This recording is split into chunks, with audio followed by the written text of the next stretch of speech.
Ini Kepala Biro Khusus PKI, Syam Kamaruzzaman, dan ini Politbiro pentolanya PKI. Di mana kita baru tahu ada orang namanya Syam Kamaruzzaman. Apakah balai Pak Kiai? Aduh. Itulah G30 SPKI, saudara-saudara sekalian. Lah, PKI nuduh lainnya yang sekarang ini Neo PKI. Ini saya ingin sekali menyampaikan ini kepada supaya kita tidak larut pada upaya untuk merubah sejarah. Jenderal TNI Purnawirawan Agung Gumelar mengungkapkan peran penting Syam Kamaruzzaman dalam peristiwa G30 SPKI yang terjadi pada tanggal 30 September tahun 1965.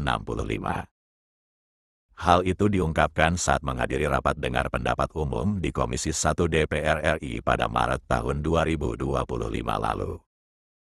Beliau memiliki pengalaman langsung dalam mengungkap jaringan PKI ketika masih berpangkat kapten dan bertugas di Komando Operasi Pemulihan Keamanan dan Ketertiban atau Koptif pada tahun 1974.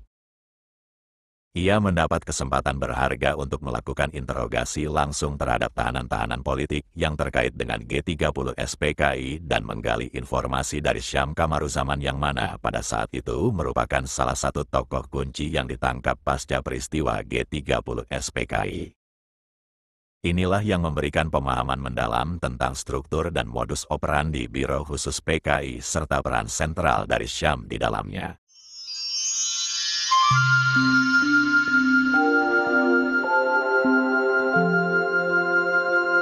Jadi begini, saudara-saudara sekalian, ya. Kita tidak usah ragu lagi, rakyat tidak usah ragu lagi, dan kita semua, kami juga Pepabri yang pernah berperan dalam masanya, ya. Tidak usah ragu bahwa TNI punya komitmen yang kuat terhadap keamanan dan keselamatan bangsa ini. Mulai sebelum merdeka, kita sudah turut serta dalam proses memerdekakan bangsa ini dengan perjuangan-perjuangan di lapangan. Setelah kita merdeka, muncul pemerintahan yang dipimpin oleh Bung Karno pada saat itu. Setelah kita merdeka, kita menghadapi beberapa permasalahan di dalam negeri, ya, yang menyangkut masalah fungsi tugas pokok dari unsur keamanan, ya, keselamatan bangsa ini, yaitu terjadinya pemberontakan-pemberontakan, mulai dari DITI, Kahar Mujakar, ya, kemudian terjadi pemberontakan di Aceh, pemberontakan di mana lagi, ya, di PRRI Permesta dan lain sebagainya. Kita bisa melihat bagaimana TNI berperan untuk mengatasi gangguan-gangguan seperti ini, yang diakhiri dengan satu peristiwa yang sangat traumatis, yaitu peristiwa G30 SPKI, pemberontakan PKI tahun 1965. Saudara-saudara, khusus mengenai masalah G30 SPKI, saya ingin sedikit memberikan penjelasan kepada saudara-saudara, ya, bahwa peristiwa G30 SPKI adalah satu peristiwa di mana PKI melakukan pemberontakan untuk bisa menjadikan bangsa kita ini menjadi bangsa yang berafiliasi ke komunis. Saudara-saudara, saya mengenal betul mengenai masalah ini karena kebetulan tahun 24, waktu saya berpangkat kapten, ketika Pak Beni pulang dari Korea Selatan, dubes di Korea Selatan, beliau mendapat tugas jabatan sebagai dan Satgas Intel. Dan waktu itu saya diminta oleh beliau untuk membantu di Satgas Intel Kopkamtib dengan menempatkan saya di tim khusus Satgas Intel Kopkamtib yang tugasnya adalah membongkar jaring-jaring PKI dalam pemberontakan G30 SPKI ini. Maka saya mendapat peluang yang sangat berharga bagi saya, karena pada kedudukan saya seperti itu, saya berkesempatan untuk melakukan interogasi terhadap semua tahanan-tahanan politik. Nah, untuk diketahui bahwa dengan kesempatan ini saya berusaha melaksanakannya. Tetapi interogasi yang saya lakukan tidak berbentuk suatu tekanan fisik atau intimidasi. Dan saya tidak akan pernah melakukan itu. Interogasi yang saya lakukan adalah dengan dialog. Saya berdialog dengan namanya Syam Kamaruzzaman, dialog dengan Suroso, Handaya, Saya ke Pulau Buru selama 2 minggu di Pulau Buru untuk mencari keterangan mengenai masalah PKI ini dengan cara dialog. Nah, dari kemampuan dari cara seperti ini, saya kemudian mendapatkan suatu kesimpulan mengenai masalah PKI komunis. Dan saya ingin sampaikan sekarang, ada 3 hal yang harus kita ketahui mengenai masalah komunis, masalah PKI. Yang pertama adalah PKI, Partai Komunis Indonesia selama eksisnya dulu adalah satu-satunya partai yang menggunakan 2 cara kerja. Cara kerja pertama adalah cara kerja legal. Melalui apa? Komite Sentral, CCPKI. Disitulah Aidit kita tahu sebagai ketuanya. Cara kerja kedua yang strictly ilegal adalah Biro Khusus PKI. Di mana kita baru tahu ada orang namanya Sam Kamaruzaman dengan segala macam alias ya, sebagai Ketua Biro Khusus PKI.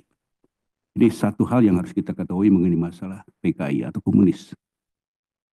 Hal kedua yang harus kita ketahui mengenai masalah PKI.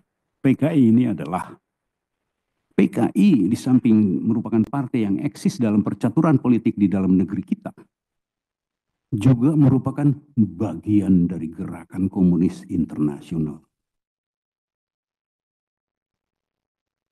Jadi lain halnya dengan partai-partai lain, PNI. PKI adalah bagian dari gerakan komunis internasional yang berpusat di Moskow dan di Peking. Dan terikat kepada solidaritas internasionalnya. Tugas pokok, tugas utama dari sasaran tugas dari PKI internasional arahnya adalah berusaha untuk mengkomuniskan dunia.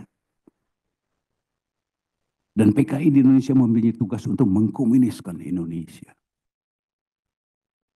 Jadi satu-satunya partai pertama menggunakan 2 cara kerja, yang kedua adalah bagian dari gerakan komunis internasional yang terikat kepada solidaritas internasionalnya. Itu yang kedua yang harus kita ketahui. Yang ketiga yang mohon kita ketahui adalah strategi partai. Satu pergerakan komunis di satu wilayah gerakan PKI di Indonesia, apabila kekuatannya masih berada di bawah kekuasaan yang sah pemerintah, maka strategi yang mereka terapkan adalah hidup berdampingan secara damai. Dan itulah pra G30 SPKI. Seolah-olah PKI adalah ujung tombak pendukung pemerintah. Sehingga warna pemerintah waktu itu agak sedikit menjurus ke kiri-kirian. Itu strategi pertama. Strategi kedua yang mereka terapkan, apabila satu kekuatan komunis di satu wilayah gerakan, kekuatannya sudah berada di atas kekuatan kekuasaan, maka strategi yang mereka terapkan adalah merebut kekuasaan itu dengan menghalalkan segala cara. Het doel heilig de middelen, segala cara dihalalkan untuk mencapai tujuan. Itulah G30 SPKI, saudara-saudara sekalian.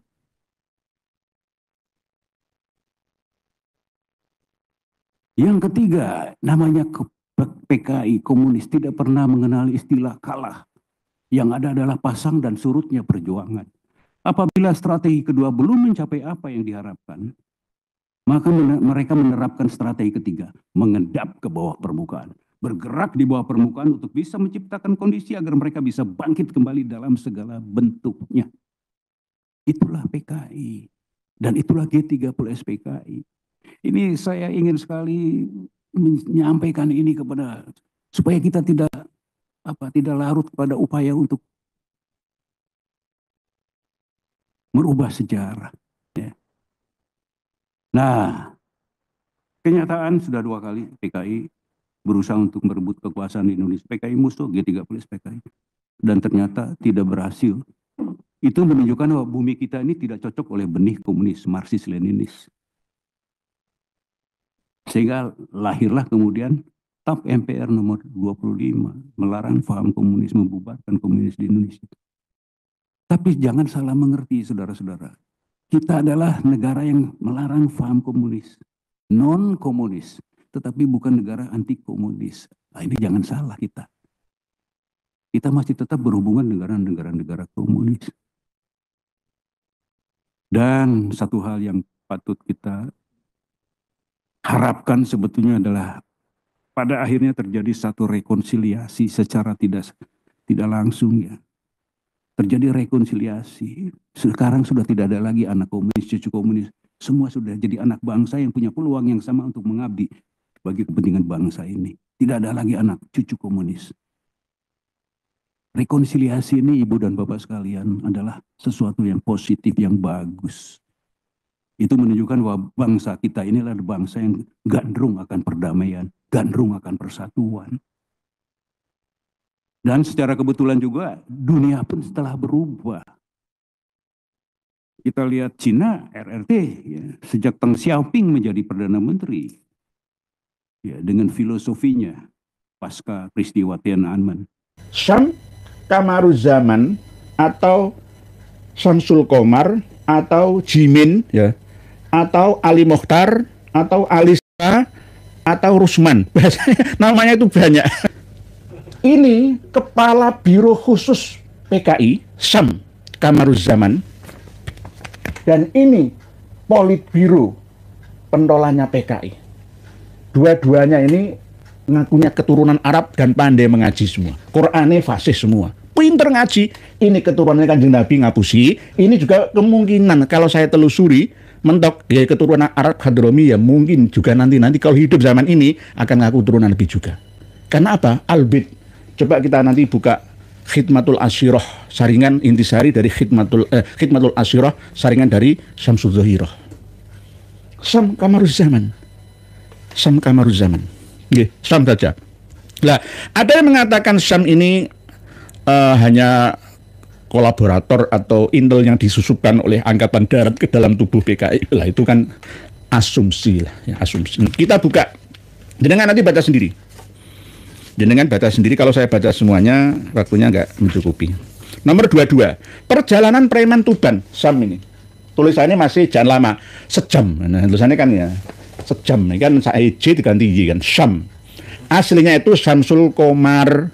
Artinya Syamsul Qomar itu adalah mataharinya rembulan. Nah, Syamsul Qomar. Jadi Syam Kamaruzaman menjadi Rusman. Karena akhirannya kan Syam Kamaruzaman, Ruzaman, jadi Rusman. Nama terakhir waktu mau dieksekusi itu Rusman. Tanda tangannya atas nama Rusman. Ini memang misterius nih, Mas. Videonya ada. Videonya Suparjo, Untung Samsuri juga ada. Ini Syam Kamaruzaman. Kadang pakai nama Ali Sastra. Kadang Ali Mokhtar. Kadang Jimin. Bahasa Jawa Jimin. Ya Syam Kamaruzaman itu zaman dulu kan ngomong gitu kan kurang fasih nggih. Kamaruzaman gampang Jimin itu aja lah. Ya, sama dengan seperti itu. Seperti Agus Wardono ya Dono gitu, Kasino Indro itu. Nah, sama seperti itu kan. Jadi Syam, lelaki dengan 5 alias. Jenengan buka halaman 22 nanti nggih, sudah kami sertakan di link bawah video kita ini. Rumah joglo berkapur putih dengan kusen biru. Itu tampak berdebu tak terawat. Beberapa pot bunga berserakan di bagian depan, sarang laba-laba bergelayutan di sudut tembok. Rumah itu memang tak lagi dihuni, cuma dijadikan gudang. Di depannya agak ke kanan, tegak rumah kayu model serupa yang lebih besar bercat putih dengan kusen kuning. Menurut Ruslan, bukan nama sebenarnya, rumah kayu yang di tempatnya itu sudah berumur sekitar 125 tahun. Syam Kamaruzaman, Syamsul Qomar, Jimin atau Ruslan, Ali Sastra, Ali Mokhtar, ini lainnya tahun 1926 gitu, 1924 gitu. Meninggalnya 1986 di Pulau Seribu. Ruslan 67 tahun beristrikan Laksmi, sebut saja begitu. Ini nama-nama samaran semua karena kan takut ya ini nanti turunan PKI gitu ya. Nah, Laksmi ini adalah putri bungsu Syam dari 5 bersaudara yang 20 tahun 3 tahun lebih muda. Pasangan ini beranak satu setelah menikah cukup lama. Di rumah inilah Syam Kamaruzaman, Kepala Biro Khusus Partai Komunis Indonesia, dilahirkan pada 30 April 1924. Rumah berlingkung tembok 1,5 meter dengan lahan 1.450 ya, besar. Oh, di Kutorejo itu kan kota nggih. Dekatnya makam Sunan Bonang itu kok 1.450 meter persegi itu terletak di Kampung Kutorejo, Kecamatan Kota, Kabupaten Tuban, Jawa Timur. Untuk ukuran kampung padat penduduk itu, rumah ini terbilang besar. Ayah Syam Raden Ahmad Mubaidah. Lah ini loh, belum ada kesepakatan peralihan antara tulisan Arab dialihkan dengan tulisan Latin, dimelayukan atau diindonesiakan. Sama seperti ejaan tulisan ma'rifat itu dengan koma atas, ma'rifat atau dengan kaf atau k, makrifat. Lah ini masih belum ada ketetapan ya. Menurut KBBI-nya itu bagaimana pasnya gitu. Ya kadang-kadang masih pakai seperti itu, kadang yang tidak. Misalkan hal, aslinya itu bukan hal, hal yang mustahil, lagi hal yang mustahil atau mustahil misalkan. Nah, beda, masih belum ada kesepakatan itu sampai sekarang. Jadi Raden Ahmad Mubaidah Al-Baidah atau Mubaidah, ada marga Mubaidah itu dalam kamus marga Syekh Hadromi Arabi baik Mesir ataupun Hadromi itu belum kami temukan. Tapi kalau Al-Baidah lah, cuma mungkin dengernya itu Al-Baidah Al-Bid itu kan Ba'alawi. Nah, tua-tuane Sam ini wajahnya ya wajah Yamani, Hadromi. Nanti panjenengan lihat sendiri. Ini sekti loh ya ini. Ditembak nggak mati-mati. Nah, baru 19 tahun setelah putusan tahun 1968 itu baru dieksekusi di Kepulauan Seribu bersama Pono dan Nyono. Nah ini, pada masa hidupnya orang tua itu penghulu semacam kepala pengadilan agama. Jadi kalau sekarang ya pegawai KUA lah, kepala pegawai KUA. Jadi yang diangkat menjadi penghulu agama itu kalau nggak condong ke penjajah Belanda itu siapa? Kalau kiai-kiai kita jarang. Dulu pada zaman penjajahan Jepang ya Hadratus Syekh Haji Masari yang mau diangkat kan ini juga. Tapi tetap mental pemberontaknya itu ada. Nah ini, adapun ibunya adalah Siti Hasanah asal Blitar, Jawa Timur, bergelar Raden Roro. Ini nanti jenengan baca sendiri. Sebenarnya beliau ini termasuk, ini ada tambahan saya baca sedikit. Sam, anak kelima dari 10 bersaudara, 2 diantaranya meninggal pada masa kanak-kanak. Menurut Laksmi, berdasarkan cerita Latifah, adik Sam yang telah wafat, Sam dikenal sebagai anak yang sulit diatur orang tua. Bandel. Ia gemar menyendiri, misalnya di kekuburan loh. Ini kan perilaku Ba'alawi. Ya, ia gemar menyendiri, nyepi-nyepi. Ya, misalnya ke kuburan mana ya? Kuburan Kutorejo ya, kuburan Sunan Bonang situ. Sebagai anak penghulu, Sam belajar mengaji sejak kecil, ngaji, pinter ngaji tapi jadi PKI. Kurusak negara iki. Kepingin jadi pimpinan, seandainya lulus, nggih, kudeta ini, kedua orang ini, Indonesia akan dipegang menjadi negara komunis Indonesia. Sulit untuk dipegang apa? Ini berguru dengan PKT, ketuanya PKT, Partai Komunis Tiongkok, Mao Zedong. Agustus tanggal 3 itu ya bertemu di sana, keburu krungu kabar Bung Karno sakit keras, yang ngabari ya ini. Karena ini emang ini dua serangkai. Dua serangkai ini. Kesusu bagaimana nanti kalau Bung Karno mati nanti akan diperebutkan ya kursi kepresidenan, kekuasaan. Nanti siapa yang lebih dulu mendahului? Apakah ABRI, ya dulu kan belum ada TNI ya, ABRI atau kita-kita ini yang akhirnya inilah Sam inilah yang pandai menyusup ke dalam tubuh angkatan bersenjata, khususnya Umar Dhani angkatan udara, angkatan darat Untung Samsuri ya, anaknya sekarang kan Bejo Untung itu ada masih. Kopi susu. Aidit kalau nggak kena Gestapo paling Ba'alawi akan mengembangkannya karena kalah, ketahuan. Dalam prinsip politik antara Sam dengan Aidit ini, seandainya menang, ya semua angkatan akan bergabung. Ya karena kalah kedahuluan sama Pak Harto dan kawan-kawan. Ya akhirnya ya melarikan diri. Ya ini akhirnya ditembak oleh Kolonel Yasir Hadibroto di Boyolali. Di Boyolali dan jasadnya nggak ditemukan. Katanya ada di sumur situ. Ya sumurnya ditutup ya, nggak ditemukan. Wong sak donya wae lho kon goleki nama jasad atau makamnya Habib Ahmad Al-Aidit ini nggak ketemu. Padahal baru tahun berapa? Baru 65 tahun yang lalu. 60 tahun yang lalu kan, nggih. Tahun 65 kan 60 tahun kan. Nggih, ini kan 2025 nggih. 60 tahun yang lalu itu loh. Saksinya masih banyak, nggak ada yang tahu kok. Kok mau cari makamnya Tan Malaka, makamnya Gajah Mada, makamnya Raden Wijaya, ora ketemu. Oleh sebab itu buat-buat sendiri, nanti kemungkinan kalau PKI, neo PKI ya, mengendalikan umat Islam negeri ini akan dibuatlah makam di Boyolali sana, mungkin makamnya Al-Habib, Al-Alim, Al-Allamah, seorang pahlawan Al-Aidid ini, Ahmad Al-Aidid. Jadi pahlawan ini, karena mereka yang berkuasa menguasai media. Nah, bisa juga, bisa juga. Okay. Okay. Data tentang Aidid apakah sudah diketahui PBNU? Oh, PBNU itu males belajar bahasan SAS. Lawan dikibuli Aidid ya, jadi Aidid ngono ya percaya. Wah, males belajar, dikibuli sama Pak Alawi. Huruf dal diganti dengan Pak Eng aja sudah kepincet ya. Percaya begitu saja. Kalau Pangeran Diponegoro, Teuku Umar itu Habib, malah percaya. Lah iki sing Habib asli tidak diakui menjadi Habib juga percaya. Piye to ki? Diwolak-walik logikanya. Gus Arya pensiun jadi buzzer Kiai Nur. Sejak kapan Aidid menjadi Ba'alawi? Bersumpahlah demi Allah. Oh, dari Gus Arya nggih. Demi Allah. Ahmad Al-Aidid bin Abdullah Al-Aidid bin Ismail Bangka Belitung. Ini adalah Ba'alawi. Kalau mau mubahalah dengan saya, Robito Alawiyah yang mengingkari, Robito Alawiyah cabang Palembang yang mau menghapusi, saya siap. Nggak ada orang Indonesia, Melayu, Jawa, Madura, Sasak, Dayak, Minang semua yang bermarga Aidid itu nggak ada. Nek Aditya ada, Aditya Warman Adit lah, Aidid. Wong sa Indonesia, wong sa donya dihapusi sama Robito Alawiyah Indonesia loh. Kena semua ini Gus Arya. Nggih. Kiai Nur, sejak kapan Aidid menjadi Ba'alawi? Sejak dulu. Aidid itu sebuah kampung 3 km sebelah barat dayanya Tarim, Hadramaut sana. Kita sa Indonesia yang dihapusi wong organisasi Robito Alawiyah ya gelem ae.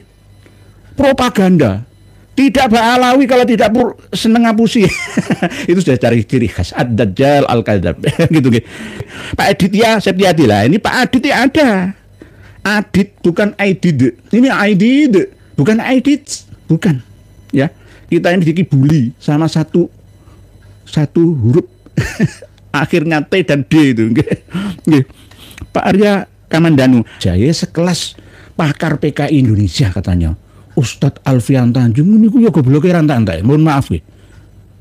Anak DN Aidid yang bernama Ilham Al-Aidid mengakui ayahnya memang Ba'alawi. DN Aidid bernama asli Ahmad Al-Aidid menurut anaknya. Enggak lho, menang sapa yo kok sing ngomong ke anake dhewe. Sing ngomong anake itu mah akhirnya ditutup. Aja ngomong terus we. Sama kemungkinan Robito Alawiyah begitu gitu loh. Dulu kan orang pakai marga Aidid pada waktu 65, 66, 67 sampai 80-an. Itu gak berani. Baru tahun 87 itu mau menggunakan Al-Aidid. Nggih, sing ngomong anake dhewe. Menang di wong Ilham Aidid masih hidup sampai sekarang. Ayo kita adu data ya dengan Robito Alawiyah. Nggak perlu sumpah mubahalah, ayo adu data. Wong saya juga punya datanya. Gitu nggih. Aidid itu banyak yang di Palembang juga, nggih. Ada yang di Sulawesi, Makassar juga. Aidid. Nggih. Jadi biasanya orang kafir itu nuduh lainnya kafir. Orang sesat itu nuduh lainnya sesat tanpa data loh nggih. Kalau ada data, fakta itu nggak apa-apa gitu. Lah PKI nuduh lainnya yang sekarang ini neo PKI kepada PWI-LS. Lah ini kan jelas ya fitnah asadu minal qotli ya. Nah, Pak Tohari, ternyata yang menjadi kendala selama ini banyaknya pribumi yang mendukung dan mengikuti organisasi terlarang di Nusantara ini. Pengikutnya yang menjadi eksekutor di lapangan yang brutal dan sadis. Enggak Pak Tohari. Gara-gara dua orang ini Pak Tohari dan para pemirsa semuanya. Menurut survei eksternal orang asing ya, bukan orang internal kita ya, 500.000 nyawa melayang akibat perang saudara di Indonesia tanpa lawan yang seimbang. ABRI menyewa tangannya Banser, Ansor, dan LSM yang lain. Rata-rata dari organisasi massa Islam. Ada yang mengatakan malah justru 2 juta. Ya, ada yang mengatakan lagi tidak sampai segitunya. Gitu loh. Inggris itu mengatakan 2 juta malah. Karena Partai Komunis Indonesia waktu di Istora Senayan Jakarta bahkan 55 tahun 1955 itu sebagai pemenang pemilu. Anggotanya lebih dari 5 juta. Belum yang di Jawa, Bali, Sumatera. Pembunuhan itu sebenarnya kami sesalkan. Kami juga tidak membenarkan. Inilah fitnah Dajjal di Indonesia. Ya gara-gara 2 orang ini juga. Pinter ngaji. Habib Ahmad Al-Aidid dan mungkin Habib Syam Kamaruzaman Al-Baido. Ini berbahaya. Jangan sampai terjadi sekarang ini. Jangan sampai terjadi. Berbahaya. Kami tidak ingin terulang kembali tahun 65. Itu lebih banyak korbannya daripada Perang Jawa di Ponorogo yang 200.000. Lebih banyak lagi dari Corona 3 tahun yang lalu. Gara-gara lesannya ini. Pak Rahmawati Hudi mengakui Habib Durian Nabi padahal haplogrupnya G. Sama saja membatalkan Durian Nabi di seluruh dunia yang mayoritas haplonya J. G. Habib Hussein Ja'far Al-Hadar dari Situbondo. Itu bukan Arab itu. Bukan Arab, itu lebih baik Eropanya itu. Jadi jangan percaya. Kalau ingin aman, jauhilah majelis-majelis mereka. Jauhilah mereka. Kalau ingin aman loh, apalagi anak didik atau anak kandung kita jangan disekolahkan, ya jangan dipondokkan ke mereka. Atau mungkin kiai-kiai juga yang jadi mukibin mereka. Berbahaya. Lebih baik menghindari. Kalau mau wirai loh ya, mau wirai. Nah, jadi kalau ada Habib Alawi, semisal di Rizik Syihab ya, gua nyambil iki bolomu dhewe. Dek Bahar Sumet, kowe ya les neo PKI iki lho. PKI ku bolomu dhewe. Piye to ki? Belum lagi yang ada di Kalimantan. Sampai tahun 1974 loh ya. Ahmad Sofyan Barokbah itu loh.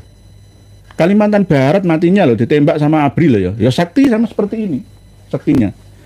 Jadi kita jangan meremehkan dulu ya. Semua pejuang itu kan mesti duwe kesaktian, duwe gembolan.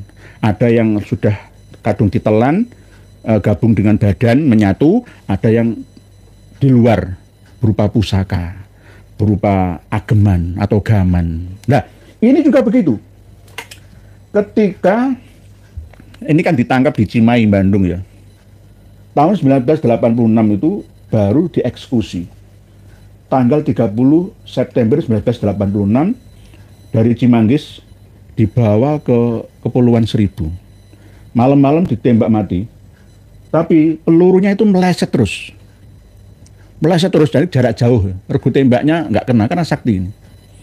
Saya ingat kesaktiannya Nur Hasan Ubaidah, pendiri LDI itu juga sakti. Tapi meninggalnya akibat kecelakaan perjalanan di Cirebon. Kalau ini di Pulau Seribu, Jakarta Utara, Kepulauan Seribu itu.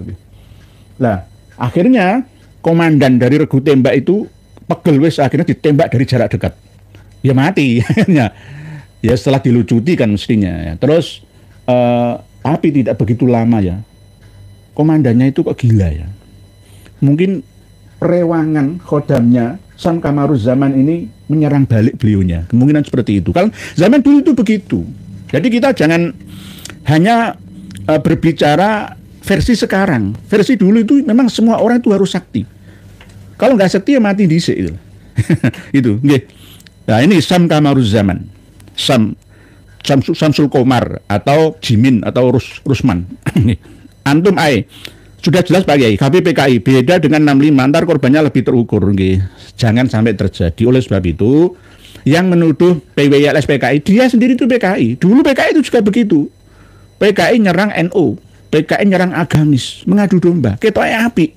Tapi punya rencana seperti Mao Zedong, lawan-lawan politik yang nggak setuju, culik.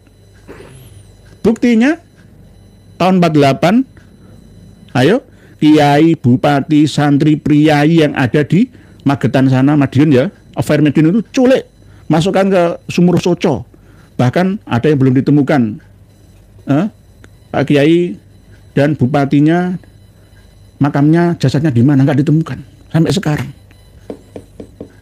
Begitu juga coba lihat perilaku PKI yang ada di Celuring, Banyuwangi, 62 Ansor Banser diracun, dipateni, diceluriti. Ya. Begitu, kalau berkuasa begitu, kalau nggak berkuasa ya kita alim, api itu loh. Politik itu siapapun penghalangnya harus disingkirkan, dihabisi.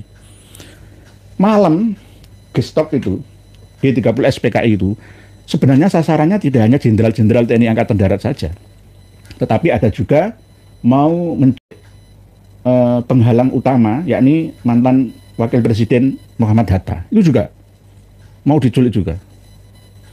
Terus ada juga Ketua Partai Murba Musyawarah Rakyat banyak yang benci sama PKI, mau diculik juga itu. Sudah daftarnya SAM. Jadi SAM ini benar-benar itu ngomongnya, kalau jenengan lihat film G30 SPKI itu, yaitu nggak jauh beda lah. Ya. Mungkin sama ngerokok itu, sama gelorok-geloroknya. Kita harus agenda. Ngomong mantep memang. Ini dituliskan di sini semua.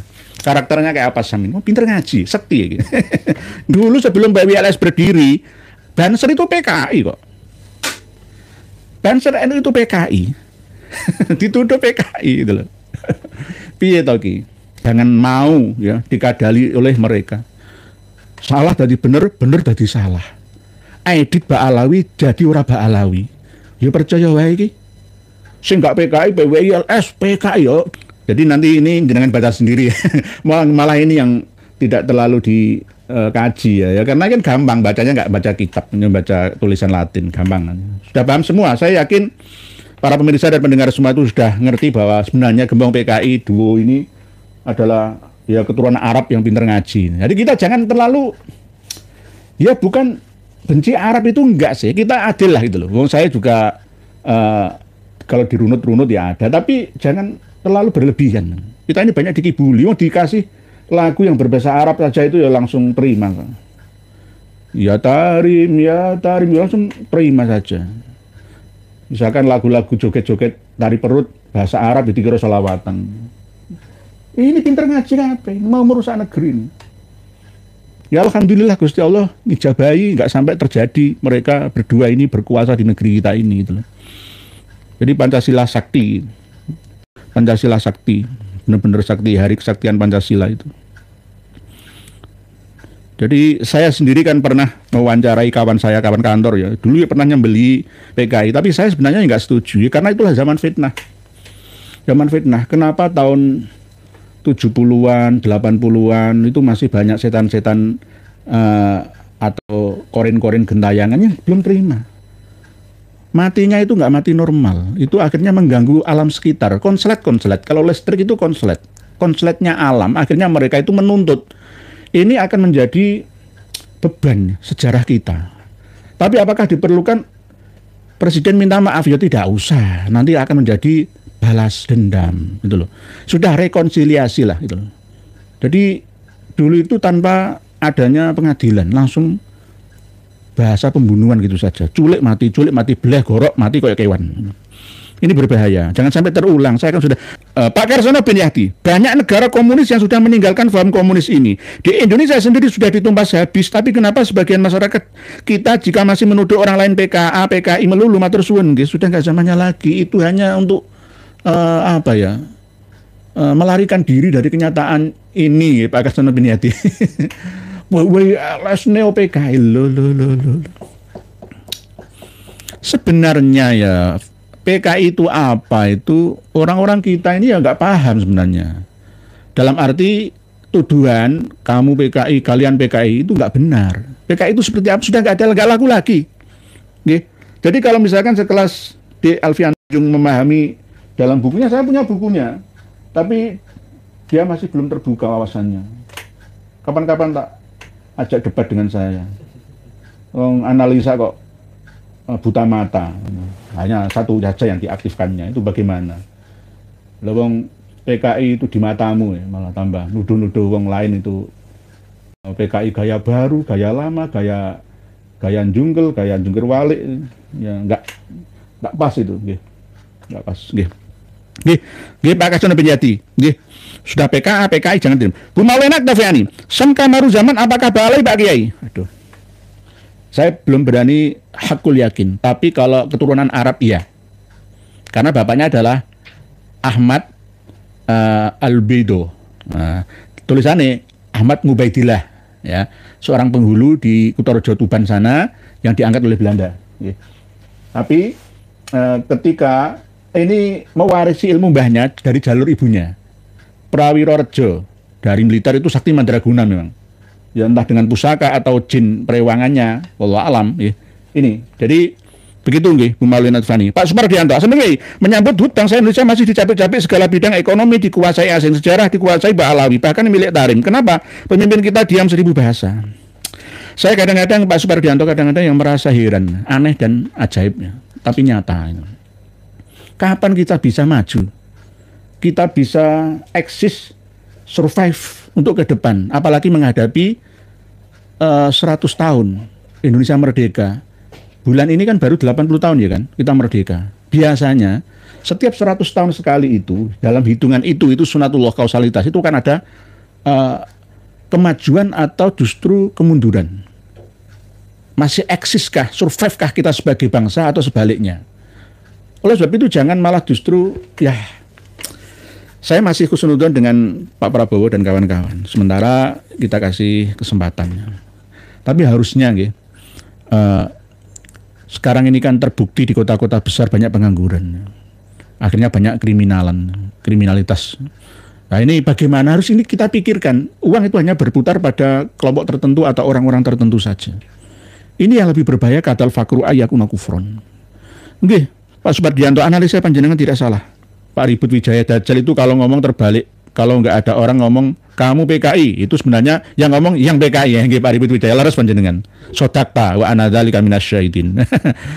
Jadi kesimpulan dari ngaji kita malam hari ini adalah buku sejam, bukan sejam, macamnya Syam Kamaruz Zaman, Samsul Komar, Jimin, Ali Mokhtar, Ali Sastra, Rosman. Nama panggilannya itu bisa lebih dari 5, ini ke 5, 6, bisa 6. Kadang-kadang malah malih. Ini keturunan Arab. Kalau keturunan Ba'alawi masih penelitian. Kalau ini jelas keturunan Ba'alawi dari marga Al-Aidid, Habib Ahmad Al-Aidid. Matanya kelihatan garang. Ini kelihatan soleh, masih mudanya. Ketika foto tuanya ketika di Mahmilub ya itu ya sama saja wireng, gede-dhuwur, ya Arab ya.